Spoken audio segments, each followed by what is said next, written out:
Calcarea FOSS નામની મેડિસિનનો બાયોકેમિકમાં ઉપયોગ વધારે પડતો થાય છે. હવે બાયોકેમિકમાં કેવું છે કે 6x ફ્લેક્ચ્યુરેશન ફોર્મમાં કરવો જોઈએ. હવે વધારે પડતો ઉપયોગ જેની મેન અમુક કન્ડિશન છે એની જ આપણે વાત કરીશું, કેમ કે વધારે પડતું ચર્ચા કરીશું તો વિડીયો લાંબો થઈ જશે.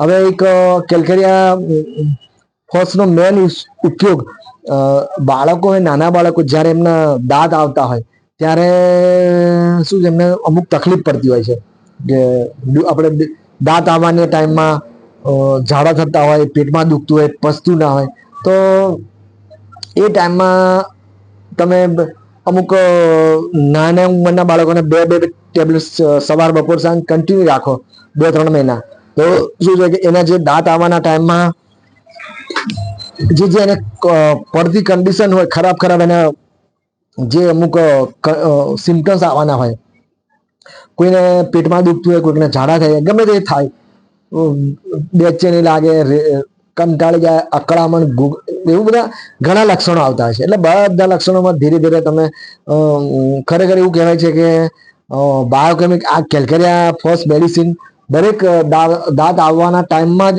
બાળકોને ચાલુ જ કરી દેવી જોઈએ. 3-4 મહિના ખાવી જ જોઈએ. હવે એ ટાઈમમાં મળતી તકલીફો માટે બીજી બી મેડિસિનો છે. એમાં કોન્સ્ટિટ્યુશનલ ટ્રીટમેન્ટ છે. ઝાડા થતા હોય તો બાળકનો સ્વભાવ, ઝાડા થતા હોય તો બાળકનું શરીરનું બંધારણ કેવું છે, ઝાડા કેવા છે, ઓફેન્સિવ છે કે કેવા છે, ગંધાતા છે કે કેવા. ગંધાતા વધારે હોય તો તમે હેપાર સલ્ફ કે કેલ્કેરિયા કાર વિચારી શકો છો. અને કલર કેવો છે તો એના પર વિચારી કરી શકો છો. હવે કોન્સ્ટિટ્યુશનલ ટ્રીટમેન્ટમાં જોવા જઈએ તો મોટું શરીરમાં આની સરખામણી એકદમ પાતળું શરીર છે, એકદમ એવું દેખાવ લાગે, દેખાવ પરથી જેવું લાગે કે બોડીમાં છોકરાનો વિકાસ નથી થયો બરાબર. તમને જોઈને એવું લાગે કે પતલો દુબળો લાગે અને બહુ વિકાસ ના થતો હોય, દેખાવ પરથી જેવું, હાડકાનો બરાબર વિકાસ ના થતો હોય. એટલે આવું શરીર દેખાય તો તમે કેલ્કેરિયા ફોસ ચાલુ જ કરી દેજો. અને જો મોટું શરીર હોય, પેટ મોટું હોય, માથું મોટું હોય અને હાડકા બરાબર વિકાસ ના થયા હોય, બોડીમાં એને ચાલવામાં તકલીફ પડતી હોય તો કેલ્કેરિયા કાર વિચારાય. અને બીજા બી લક્ષણો છે, આ તો એક સિમ્ટમ્સ ભેદ કહું તમને. હવે એટલે કહેવાનો કે પાતળું શરીર હોય, બરાબર વિકાસ ના થયો એવું લાગે, કમજોર લાગે, આપણને કુપોષણ જેવું લાગતું હોય તો એમાં કેલ્કેરિયા ફોસ પહેલો નંબર આવે. હવે એ બરાયટા કાર્બમાં શું હોય છે કે શરીરમાં મેન્ટલ એને જે માનસિક વિકાસ છે ને એ બી બરાબર ના હોય, અને એટલે બહુ સમજી ના શકતું હોય, અને શરીરનો જે વિકાસ હોય એ બી બરાબર ના હોય. એટલે આમ નીચો લાગે, ગઠ્ઠું લાગે, ગઠિયા ટાઈપનું લાગે અને માનસિક વિકાસ ના થાય તો બરાયટા કાર્બ વિચારી શકાય. પછી બીજું તો શું છે કે કોન્સ્ટિટ્યુશન અમુક ટ્રીટમેન્ટ થતી હોય છે, પણ આ અમુક રીતે આ રીતે તમે વિચાર કરી શકો.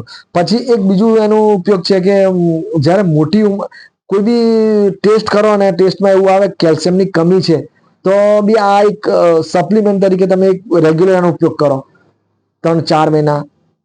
ઘણી વખત અમુક એવી કન્ડિશન હોય કે જેમાં કેલ્શિયમની જરૂર પડતી હોય છે, પ્રેગ્નન્સીમાં જરૂર પડતી હોય, માતા બાળકોને ધરાવતા ત્યારે બી જરૂર પડતી હોય, પછી અમુક મોટી ઉંમરમાં અમુક કઈ એવું કન્ડિશન બને કે એક્સિડન્ટ થયા હોય, કોઈ બોનમાં ફ્રેક્ચર થયું હોય ત્યારે પણ આપણે કેલ્શિયમ આપવું જ પડતું હોય છે.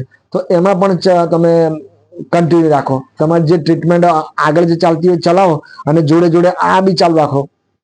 એટલે એવું ખબર પડે કે ભાઈ કેલ્શિયમની કમી છે તો પણ આ મેડિસિન આપી શકો. બીજો એક ઉપયોગ છે એનો, એક માથું દુખતું હોય, માથું દુખતું એ પણ ફક્ત જે સ્કૂલે જતા હોય, સ્કૂલે જતા જે છોકરાઓ હોય, છોકરીઓ હોય અને એમાં એવી કન્ડિશન બનતી હોય, લોહી બી ઓછી હોય, ઉણપ હોય અને ભણવા બેસતા હોય, જે મેન્ટલ વર્ક કર્યા પછી એમને માથું દુખે.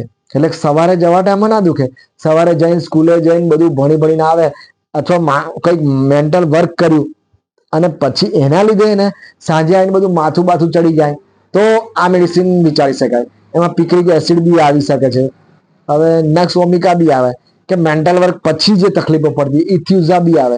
એટલે બીજું વાંચવું પડે, જોવું પડે, પણ આ એક એનું મેન લક્ષણ છે કે સ્કૂલે જતા છોકરાઓમાં જે અમુક ભણવામાં આવે, અમુક વાંચવામાં આવે અને એવું વાંચ્યા પછી મેન્ટલ વર્ક કર્યા પછી ઘરે આવ્યા પછી બધા પ્રોબ્લેમ ચાલુ થતા હોય, માથું દુખવું, બેચેની લાગે કે એવું કંઈક લાગે, તો તમે આ મેડિસિન કન્ટિન્યુ રાખો. પછી ઘણી વખત કેવું હોય છે કે કોઈ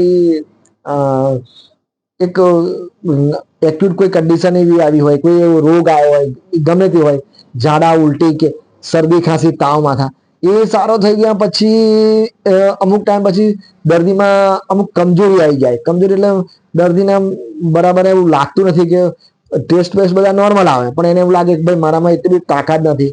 એને અંદર એવું લાગ્યા કરે કે ભાઈ હું કમજોર છું, વીકનેસ છું, અંદર અંદર તાવ લાગે છે. એને કહેતો હોય કે ભાઈ મને અંદર અંદર તાવ લાગે છે. રિપોર્ટ બધા નોર્મલ આવે, એટલે આ એક ડેબિલિટી આવી કહેવાય કે એક્યુટ ડિસીઝ પછી. તો તમે એમાં પણ આ મેડિસિનનો ઉપયોગ કરી શકો છો. એવેના સટાવા મધર ટિંચર પણ આપી શકો છો. હવે એક છોકરીઓ માટે કોન્સ્ટિટ્યુશનલ ટ્રીટમેન્ટ થઈ જાય છે કે જો આનો બે જગ્યાએ ઉપયોગ કરાય. એક બાયોકેમિકમાં ટેબ્લેટ્સમાં ટ્રેચ્યુરેશન તરીકે બી ઉપયોગ થાય છે, પછી હોમિયોપેથિકમાં પોટેન્સીમાં બી ઉપયોગ થાય.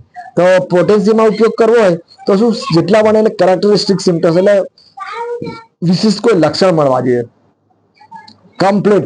જેમ કે છોકરીઓ અમુક જવાનીમાં એમની ઉંમર થતી હોય 16-17 વર્ષની, 15 વર્ષની ઉંમર થાય તો એકદમ પ્યુબર્ટીની એજમાં શું એકદમ જલ્દી જલ્દી લાંબી થઈ જાય, આમ એકદમ ઊંચી થઈ જાય, પછી આમ વળી જતા હોય એવું લાગે. એમને કઈક પછી એમને જોડે આ એનું બંધારણ આવું હોય અને બીજા કોઈ પ્રોબ્લેમ મળતા હોય તો તમે આ પોટેન્સી રૂપમાં પણ વાપરી શકો છો. 30 પોટેન્સી.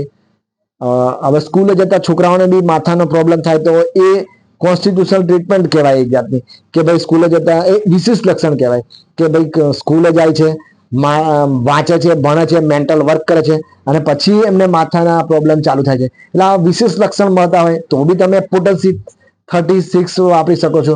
અને ઓછા લક્ષણ હોય, ફક્ત આપણે કેલ્શિયમની શું કહેવાય ઉણપ પૂરી કરવા માટે, અથવા નાના બાળકોને જે એમના ડ્યુરિંગ ડેન્ટિશન, તો તમે બાયોકેમિક રીતે પણ વાપરી શકો છો. હવે જેવી જેવી આપણી જેવા જેવા આપણને સિમ્ટમ્સ મળતા હોય એ રીતે આપણે બાયોકેમિકમાં વાપરી શકીએ છીએ, હોમિયોપેથિકમાં વાપરી શકીએ છીએ. પણ કેરેક્ટરિસ્ટિક સિમ્ટમ્સ પૂરું મળે ને તો જ મેડિસિન અસર કરે છે. એટલે કેલ્કેરિયા ફોસ વિશે જે 3-4 લક્ષણો આપણે જે મેન લક્ષણો છે એ આપણે વાત કરી. હવે દાંતના જે સડો હોય, દાંતના દુખાવો, સોજો, એમાં તમે કેલ્કેરિયા ફોસ છે, સિલિસિયા છે અને કેલ્કેરિયા ફ્લોર છે, આ 2-3 બાયોકેમિક મેડિસિન ભેગી કરશો અને કન્ટિન્યુ રાખો.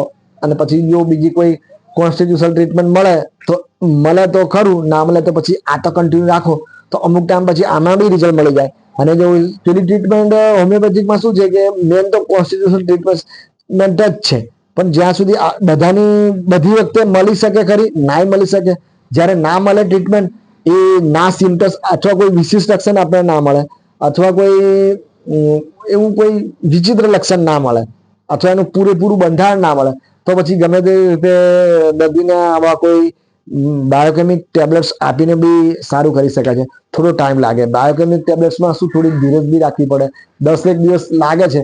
અને રેકવેટ કંપનીમાં જલ્દી અને સારું રિઝલ્ટ મળી જાય છે. આમ તો બીજી બી ઇન્ડિયન પ્રોડક્ટ્સ બી છે, એમાં બી રિઝલ્ટ મળે છે. પણ થોડું જો પૈસા દર્દી ખર્ચી શકતું હોય, કે રેકવેટ પ્રોડક્ટ થોડી ખર્ચા હોય છે, થોડી મોંઘી હોય છે, પણ એ આમ રિઝલ્ટમાં જલ્દી મળી જાય છે.